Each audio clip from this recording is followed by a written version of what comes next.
My beautiful name is Trace May. Abalaiba kakos 556 tubaniriza ku channel ya Feno. Thank you for subscribing, liking and sharing. Chamwela bila kudamu people. Liking and sharing all will be good. Katona koralero ndi musanyu Uganda twawezeza emyaka nkaga na abasengane bagamba emyaka nkaga twakefuga emyaka nkaga twakatambula konge ebidi nga na Uganda mwine ebigambo na ebigambo bijja kubasa nenga nyongera okujjukiza high level tour travel agency company teka mu sente okuleka nti ofuna video zonna zetukushera wane noziraba nogamba national jechiri national shitambula high level tour travel agency yebikwasagana 26 kwa 27 kusokera wali ejinje ne twengera kapucha tede kudaba kapala tuno nayo kyali kirungi tede kudaba oluve jinja twengera kapucha wali activities nyingi nnyo mkono sinza zimenya waliwo touring sites tugenda ogenda mu ule Busoga Palace, CP Falls, Kakulu, Source of the Nile, Sezibwa n'Entanda Falls wali awali nyedenyege kakati activities ezigenda okubeerayo mugenda kubeeramu the night walk, Busoga dance, bay dance, campfire ne muchomoli wali basimunyumya akabozi ne mugiraka emboozi zokonkwata obi nga msikane ku muchomo naye nga gwaga okumanya ebisingawo osobola okuwandikeza enamba eziyitawo wansi oba nogendako ne ku Facebook page ya High Level Tour and Travel Agency eri High Level Tour and Travel Agency noba nonyako noba inboxinga koba nonyeze eddala nga anonya empiso muki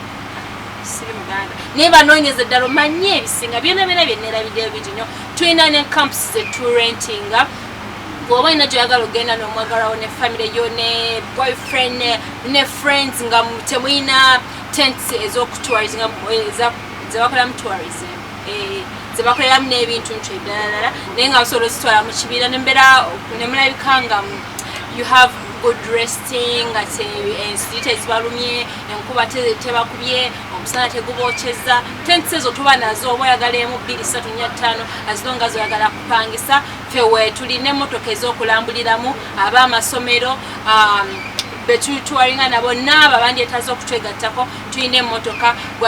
gwai already asobola okwetwala nga tuyise mu High Level Tour and Travel Agency still tukuwe emmotoka fanya tukinako situsimba mutima tetuzima mutima tukuwe emmotoka ne weeyagala so wandika enamba z'essimu ezo eziyita wansi omanye ebingi nnyo we have a lot in store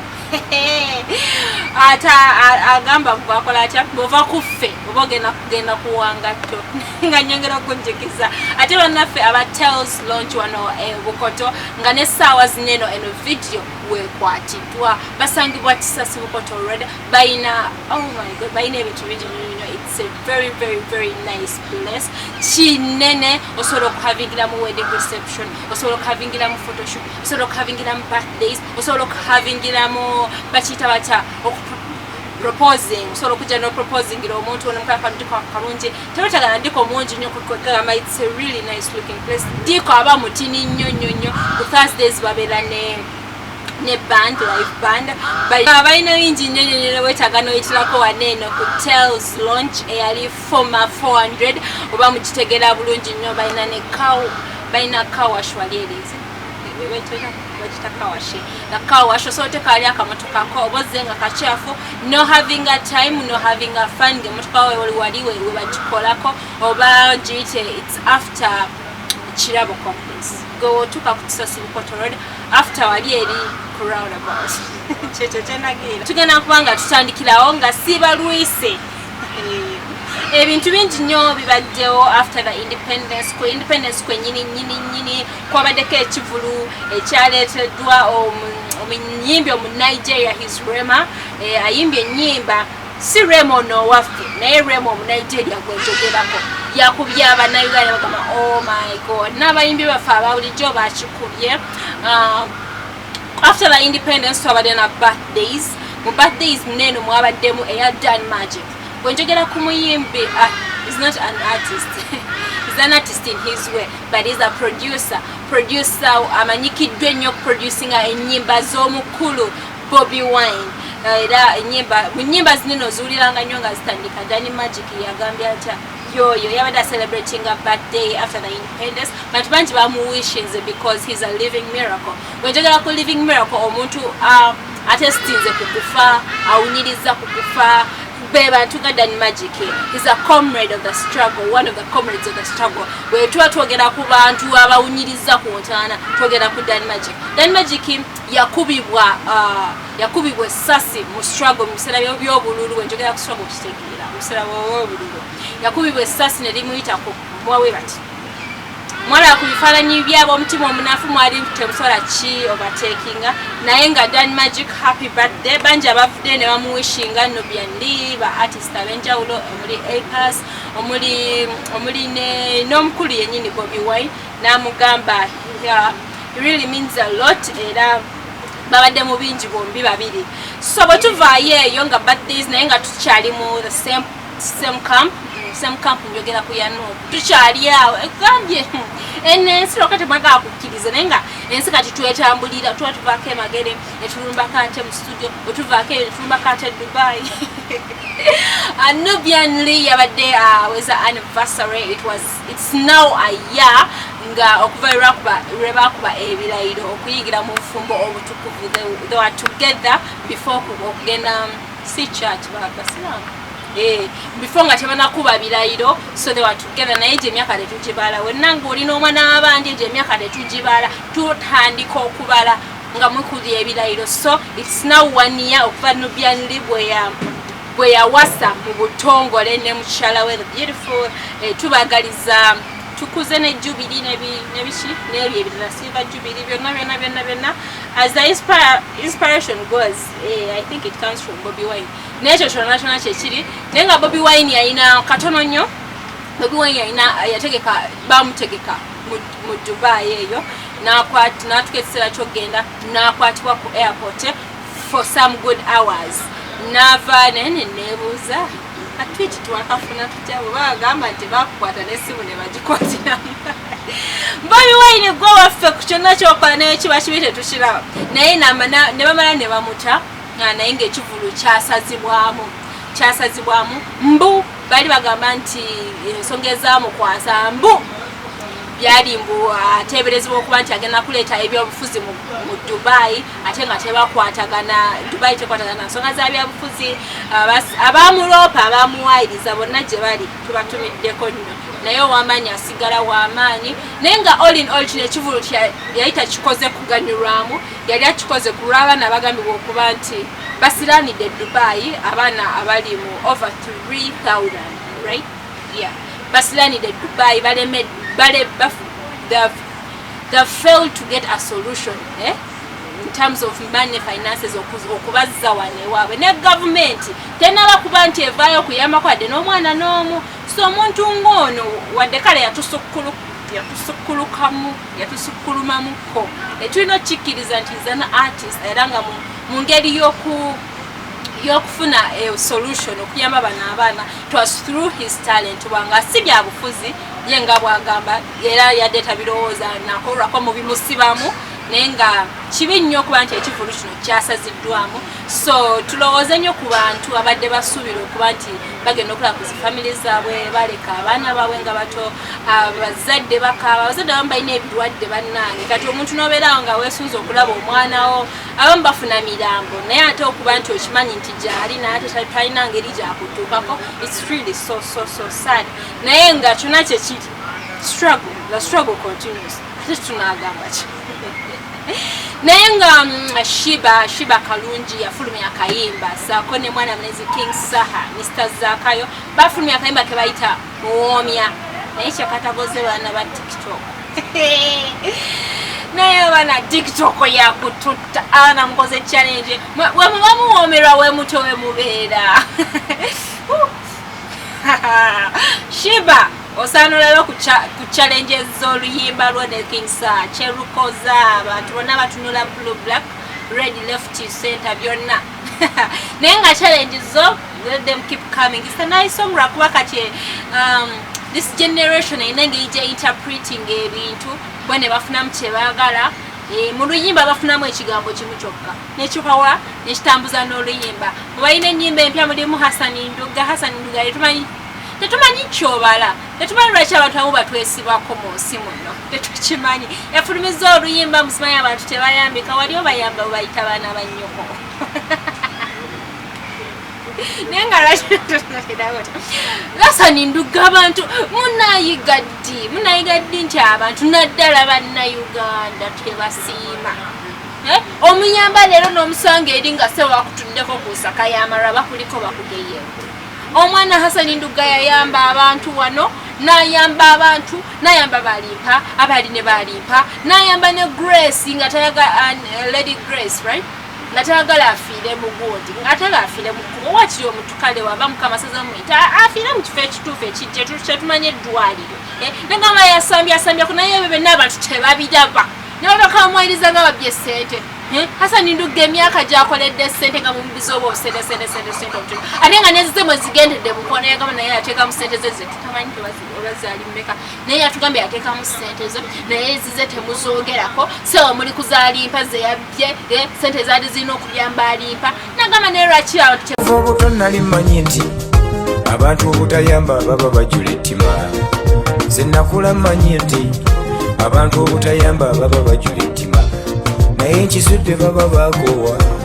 bw'oyamba omuntu ate nodda ku ssiro nange okuyamba balimba tebwali busiru nakola mwoyo gwa ggwanga ntaasa obulamu motoka mmeka ezo zaayitawo nga mwalimu n'ez'abayimbi bali bwe munywa essadda kyokka be nayamba kati bavumaze bunaku bantaddeko n'ogw'ensimbi mbwera nanyaga ndowooza munvunaana lwankima gye naleka ku kkubo ogwo gwansinga alimpa sonyiwa nali siyinza kuleka kuleesa fiire ku kkubo mbuudeeko enkima gy'oli ew'omusolo alimpa wandisiimye kwe kubanga wona saasira akabuye ne kuleesa abaafiirwa obulamu singa basiima naddala famire ya alimpa yajogerera ebigambo bwe biti yabyogerera for some time back kati nasalawo atuteekemu n'akayima sheka ebigambo temwabiwulira bulungi nasalawo atuteekemu akayima nagamba mujja biwulira olwampaka bino bayingira mu mitwe eki Hasani Nduga ngalinyiddwako n'empewo z'abeewaabwe nti simusanyufu amafiina bawonya akazibu bwe bamwogerako mbwagabira mu kamera enswaza ssente nazikwasa famire ya alimpa tezaaliko nti zigenda kuyamba lagafaya tezaaliko nti zigenda kuyamba famire y'omugenzi tezaaliko kintu kyonna naziwa alimpa maama wa alimpa omuto gwe naziwa kati buli muntu yenna yagenda okubanja ssente teyali mutuufu nenkwata akakadde k'abana abantu banduga nenkabawa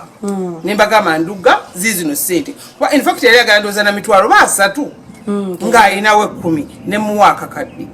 kati olwaleero omuntu wavayo naga njagala Nduga otuwembalirira Nduga si yakwata obukadde obubiri famire ya alimpa yakwata Hasani Nduga waliwo ebintu abantu bambe mbasaba akwongerako bwamba wali respect naye Hasani Nduga tweyanziza akayimba nice song abaina ba haters mani waliwo obuyimba obutambula nga oyinayo mujjawo oyinayo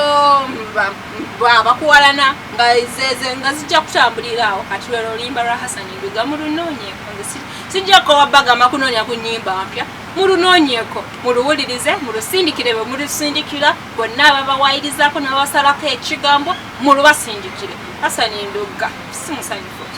neze nakuba nga mbongerayo mu story ya Zex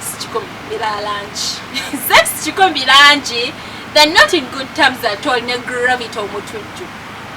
Omutujju yavayo sometime back immediately after his show nga amaze kuba cricket over n'agijjuza yavayo n'atwogerera ffe nga ba legend mutetulabiseeko n'otamanya nti mukwana abantu bali bize omukulu yagenda kulwanirira n'abantu yiri Dubai Bebe Cool alina mukyala yeri bakola keeki Jose Chameleone ayina ekivulu ky'eggwanga mujje kugamba people are very busy mukwano but twajja okay, anyway, yatwogerera abantu bano tujjukira nti Bobby Wine Bebe Cool bazenga bapostinga abaana balina concerts naye ku Gravity's case tebapostinga I don't know obanza atakiraba but nakoma okutegeera nga teri yapostinze ekivulu kyatusimbudde all in all twakikuba naye nga yavaayo yali ku radio yali ku Galaxy n'abagamba mu postinge wadde temujja kujja mu postinge abantu ne bakola emputula ne bagana okupostinga ne baganira ddala bagamba we are legends we're gonna post who we want we're not gonna post who we don't want nayogera nagamba Chameleone temubalabyeko abayita ba legend Bobby Wine temumulabyeko Bebe Cool baliwa batidde n'atugamba akubye cricket off emirundi eki wajinda bena kamilioni akagikuba emirundi 2 tugamba abantu ne bafusizinga laba oluzungu lugenda okutabukira wano abantu ne bazza fire ne bamudiza fire abamu abatali bafans ba Gravity ne bamugamba twale eri show yali ya 15 ticket mwagabanga bene tugamba it's all fine waliwo okuziga abantu ne batajja na kujja naye we mbanda zigawa ne bajja na jijjuza all in all twajijuza abantu ne bamudiza nagambe byo sibiraba naye tondera Chameleon for the love of the people. He was very sorry okujuza cricket over the 4th time. Twabadde tulyawo omanyi Firebase crane ma abantu banji elimu ba Zex Bilangilangi ba Dan Magic ba Nubian Liba Eddie Mutwe like very many people ba Bobby Yanga kati ne bigwa mu matuga Zex Bilangilangi nagamba oyo mwana muto nnyo ne tugamba nya ayitani omuto anya ayitani omuto abato bawasa abato bazaala nagamba oyo Gravity mwana muto nnyo era musasidde nnyo kubanga bwovayo n'olumba bakulu bano that is disrespect oba toina disrespect toina respect at all you're going astray like kazunke yakozeseza like Gravity you're going astray olumba abantu abakulu kweteba kukuza like ovayo tanolumba ba legends bo abantu balina okukwata ku mukono okay right now to weta mkono naye kala abantu abayinza okwisawo nagamba mukwane bwe wayogedde it's just the hype of people abantu bakuhypinga abantu bakusudia abantu kwegamba bajja kukozesa ensobi wandibadde wegendereza n'ebigambo omala googera Gravity nga bigambo bya Zex Bilangilangi si byange mbu omala gayogera ate bano bapikkerere bonna abatubeerabeerako batukozesa ensobi bagamba gundi wakabi bali bagwako Gravity yatugamba bakulu bawumule bagende muzifaamu zawe ntugamba tukubye nnyo abantu bakyafulumya bakyali mu instrument wanene eza amapiano tugamba tambu tuwumule Gravity naye naava luno si lwakugwa Gravity naye naavaayo n'atugamba mukwano who you call young lalo luzungu lwa Gravity aye gwayita omuto wano when you have 1.5 hit song in Uganda yeye line esinzo okonyomira Gravity Omutujju simuwayiriza yevude with 1.5 hit song you still have the audacity to address my name like that young boy get some sense netugamba navuma agamba abantu tabalina sense onagamba nti muto naye netugamba omuntu waba talina sense abachi naye Gravity sina side naye just imbuza toyingiridde wanene Firebase eno nga tekyagambikako tukikkirize tebakyakigambako ate kkiriza buli mwana yenna nga alina waayise either yava mu ntumbwe za muntu n'olumba oyo omuntu oba teyava mu ntumbwe ze naye nga alina we yamuyisa kati Zex Bilangilangi tetujja munenya tetujja gamba nti ye awagira Bobby Wine because right now yaliko